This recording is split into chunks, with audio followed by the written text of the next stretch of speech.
السلام علیکم عزیز طلباء، امید ہے کہ آپ سب لوگ خیر و عافیت سے ہوں گے۔ عزیز طلباء، آج کا ہمارا ٹاپک ہے میر تقی میر کی غزل۔ آج ہم غزل پڑھیں گے میر تقی میر کی۔ غزل کے حوالے سے شاید آپ لوگوں کو پہلے بھی بتایا ہو، غزل کا لفظ جو ہے عربی زبان کا لفظ ہے جو غزال سے نکلا ہے۔ غزال عربی میں ہرن کو کہتے ہیں، تو درمیان میں الف نکال دیں تو غزل بنتا ہے، جس کا معنی ہے عورتوں سے گفتگو کرنا، یا ہرن کے منہ سے جو بوقت خوف آواز نکلتی ہے اسے بھی ہم غزل کہتے ہیں۔ تو عزیز طلباء، میر تقی میر کی پہلی غزل آج ہم پڑھنا شروع کرتے ہیں۔ اس غزل کو پڑھنے سے پہلے ہم میر تقی میر کا مختصر تعارف پڑھتے ہیں۔ میر تقی میر 1723 کو آگرہ میں پیدا ہوئے۔ آپ کا اصل نام میر محمد تقی تھا اور میر تخلص استعمال کرتے تھے۔ آپ کے والد جو تھے وہ صوفی منشا آدمی تھے۔ تقریباً میر تقی میر 6 برس کے تھے جب آپ کے والد کا انتقال ہو گیا تھا۔ تو میر تقی میر کے والد نے بچپن میں میر تقی میر کو نصیحت کی تھی کہ اے پسر عشق بود، یعنی اے بیٹے عشق اختیار کرو۔ میر تقی میر کو بچپن میں عشق اختیار کرنے کا حکم ملا والد صاحب کی طرف سے، تو اس وجہ سے جو ہے میر تقی میر نے غزل کو اختیار کیا، غزل کی صنف کو اپنایا، اس میں طب آزمائی کی۔ میر کو خدائے سخن کہا جاتا ہے، انہوں نے مختلف اصناف شعر میں طب آزمائی کی، لیکن غزل میں ان کی الگ پہچان ہے۔ غزل میں ان کا کوئی بھی ثانی نہیں۔ ان کی غزل کی خصوصیات دیکھی جائیں تو ان میں خلوص، درد و غم، ترنم اور سادگی بہت زیادہ ملتی ہے۔ مرزا غالب بھی ان کی غزلوں کی تعریف کرتے ہیں اور ان کو خراج تحسین پیش کرتے ہوئے یہ شعر کہتے ہیں: ریختہ کہ تم ہی استاد نہیں ہو غالب، کہتے ہیں اگلے زمانے میں کوئی میر بھی تھا۔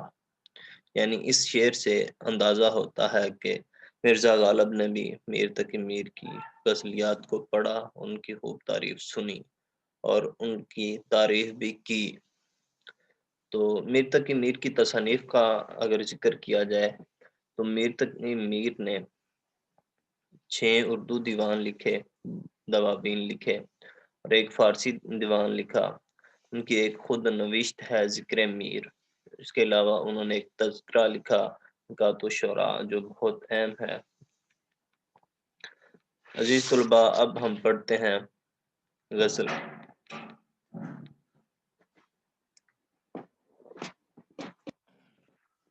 ہستی اپنی حباب کی سی ہے، یہ نمائش سراب کی سی ہے۔ ہستی اپنی حباب کی سی ہے، یہ نمائش سراب کی سی ہے۔ عزیز طلباء، یہاں پر جو ہے آپ کی سکرین پہ مشکل الفاظ کے معنی بھی نظر آ رہے ہوں گے۔ ہستی کہتے ہیں وجود کو، حباب کہتے ہیں بلبلے کو، نمائش کہتے ہیں دکھاوا۔ تو یہاں پر میں نے ایک ایک شعر کا مفہوم بھی لکھا ہوا ہے، اس کے علاوہ متعلقہ شعر جو ہے وہ بھی یہاں پر ایک میں نے درج کیا ہے۔ تو آپ پہلے شعر کے مفہوم کی جانب بڑھتے ہیں۔ انسان کی حقیقت ایک بلبلے کی مانند ہے، دنیا کی شان و شوکت صرف دکھاوے کی سوا کچھ نہیں ہے۔ عزیز طلباء، میں آپ کو بتاتا چلوں کہ یہ ساری کی ساری جو غزل ہے یہ تشبیہ پر مشتمل ہے۔ تشبیہ کیا ہوتا ہے؟ تشبیہ کے حوالے سے میں آپ کو بتاتا چلوں، تشبیہ کسی ایک چیز کو اس کی مشترک خصوصیت کی بنا پر کسی دوسری چیز کی مانند قرار دینا، اس جیسا قرار دینا، ٹھیک ہے؟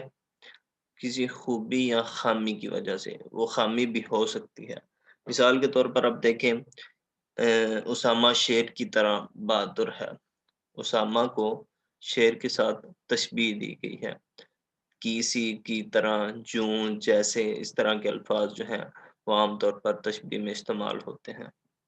تو عزیز طلباء، اب ہم بڑھتے ہیں اس پہلے شعر کی تشریح کی جانب۔ تشریح طلب اس شعر میں میر تقی میر کہتے ہیں، یہ دنیا جو ہے عارضی اور فانی ہے، یہاں انسانی زندگی کی کوئی حیثیت نہیں، محض انسانی زندگی جو ہے وہ صرف اور صرف ایک بلبلے کی طرح ہے۔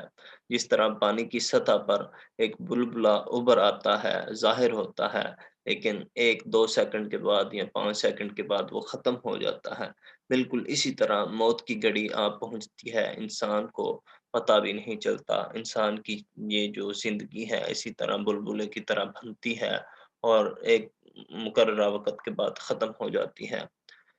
تو میر تقی میر نے دنیاوی نمود و نمائش کو صحرا کی چمکنے والی ریت کے ساتھ تشبیہ دی ہے، جس پر پانی کا گمان ہوتا ہے، لیکن جوں ہی پانی پینے کے لیے مسافر قریب جاتے ہیں تو وہاں پانی کا نام و نشان بھی نہیں ہوتا۔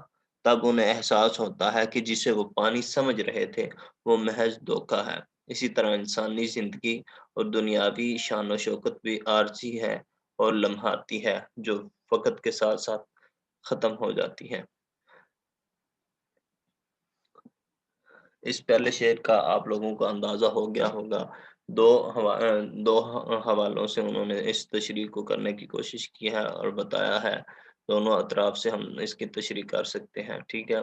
پہلے آپ نے حباب کی طرح بتانا ہے کہ ہماری جو زندگی ہے وہ ایک حباب یعنی بلبلے کی مانند ہے، جس طرح آپ نے دیکھا ہوگا کہ بارش کے بعد زمین پر بلبلے بنتے ہیں اور مخصوص وقت کے بعد وہ ختم ہو جاتے ہیں، تو ہماری زندگی بھی اسی طرح ہے، ایک بارش کے بعد بننے والے حباب یا بلبلے کی طرح ہے، جو وقتی 1-2 سیکنڈ کے بعد ختم ہو جاتا ہے۔ یہ دنیا کی ہمارا وجود بھی اس دنیا میں ایسے ہی ہے، جس نے ایک مقررہ وقت کے بعد ختم ہو جانا ہے، اور یہ جو دنیا کی ظاہری نمود و نمائش ہے اس نے بھی ختم ہو جانا ہے، ٹھیک ہے۔ عزیز طلباء، آپ کو اس بارے میں پتہ چل گیا ہوگا اس کی تشریح کیسے کرنی ہے، ٹھیک ہے۔ اس کے حوالے سے ایک متعلقہ شعر آپ لوگوں کو بتاتا چلوں۔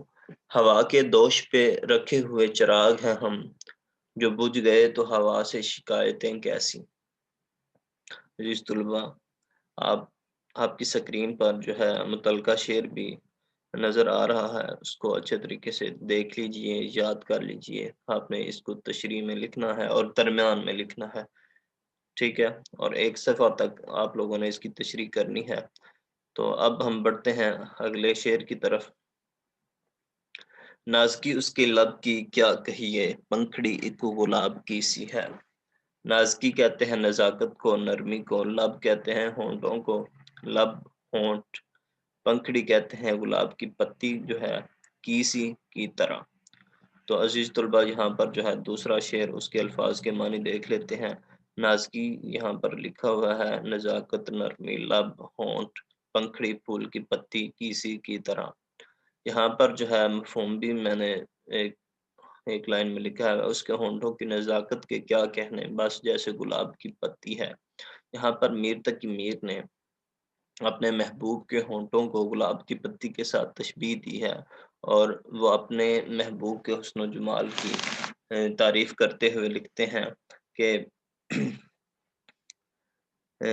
میرے محبوب کے ہونٹ گلاب کی پنکھڑی کی مانند ہے۔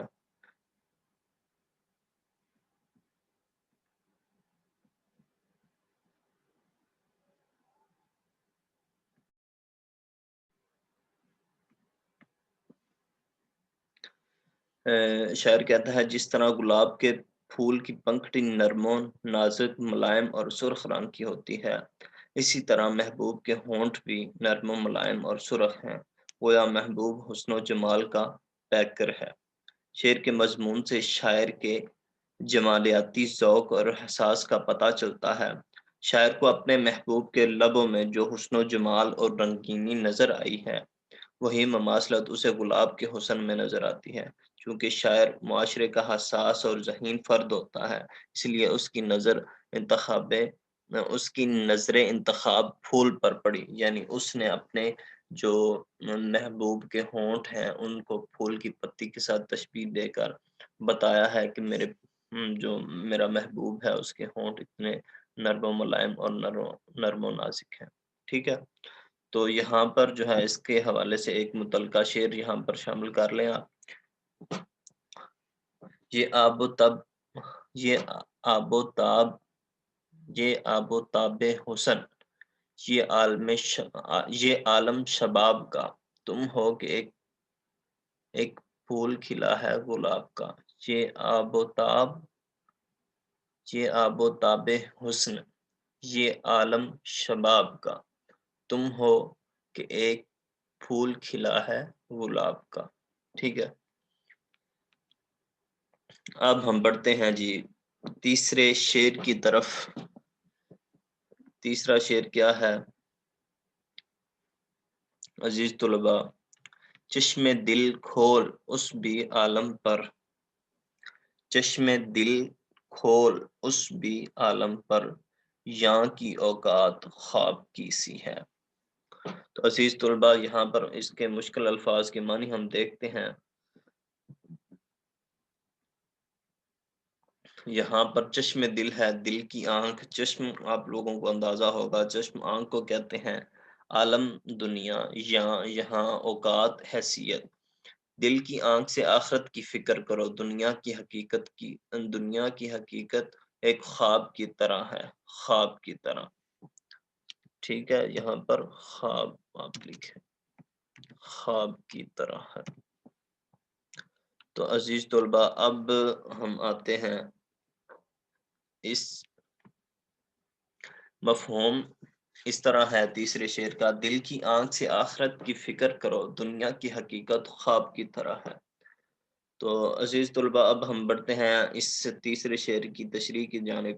شاعر اس دنیا کی بے ثباتی کے حوالے سے انسان کو بیدار کرنے کی کوشش کر رہا ہے اور بتا رہا ہے دنیا میں انسان صرف ایک بار آتا ہے، لیکن یہاں کی رنگینیاں اس قدر دل فریب ہیں کہ آدمی ان کے ظاہری تماشوں میں مصروف ہو جاتا ہے.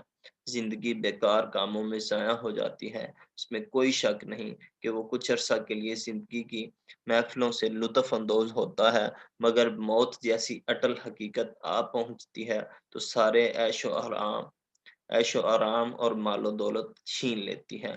اگر انسان غور و فکر سے کام لے تو کائنات کا ہر مقام اسے غور و فکر کی دعوت دیتا ہے.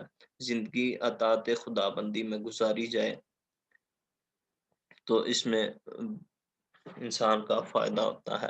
عقل مند شخص وہ ہے جو ایسے صالح عمل کر گزرے جو آخرت میں اس کی نجات کا وسیلہ بن سکے. تو شاعر میر تقی میر دراصل دنیاوی زندگی کے عارضی اور ناپائیدار ہونے کی بنا پر اس کی حیثیت خواب جیسی قرار دے رہا ہے. جس طرح انسان نیند کی حالت میں خواب دیکھتا ہے تو کچھ اور ہی محسوس کرتا ہے، لیکن جب بیدار ہوتا ہے تو خواب کی تمام کیفیات عارضی اور حقیقت سے دور ہو جاتی ہیں. تب انسان کو احساس ہوتا ہے کہ خواب ایک دھوکہ اور فریب تھا. چنانچہ انسانی زندگی بھی خواب کے سوا کچھ نہیں، اور غافل انسان کو اس کا احساس تب ہوتا ہے جب وہ موت کی آغوش میں جا رہا ہوتا ہے. چنانچہ میر نصیحت کر رہے ہیں کہ انسان کو بصیرت سے کام لینا چاہیے، اپنی دل کی آنکھ کو کھولنا چاہیے اور غور و فکر کرنا چاہیے کہ یہ جو زندگی ہے یہ عارضی زندگی ہے. یہاں پر مجھے نیک اعمال کرنے چاہیے جو آخرت میں بھی کام آئیں گے. عزیز طلبا اس تشریح میں آپ ایک متعلقہ شعر بھی شامل کر سکتے ہیں. آخرت میں عمل نیک ہی کام آئیں گے، پیش ہے تجھ کو سفر زیادہ سفر پیدا کر. زیادہ سفر کہتے ہیں سفر کا سامان. آخرت میں عمل نیک ہی کام آئیں گے، پیش ہے تجھ کو سفر زیادہ سفر پیدا کر. عزیز طلبا آج کا ہمارا لیکچر ختم ہوتا ہے، باقی انشاءاللہ ہم جو اشعار ہیں ان کو کل پڑھیں گے. تب تک کے لیے اجازت دیجیے. اللہ حافظ.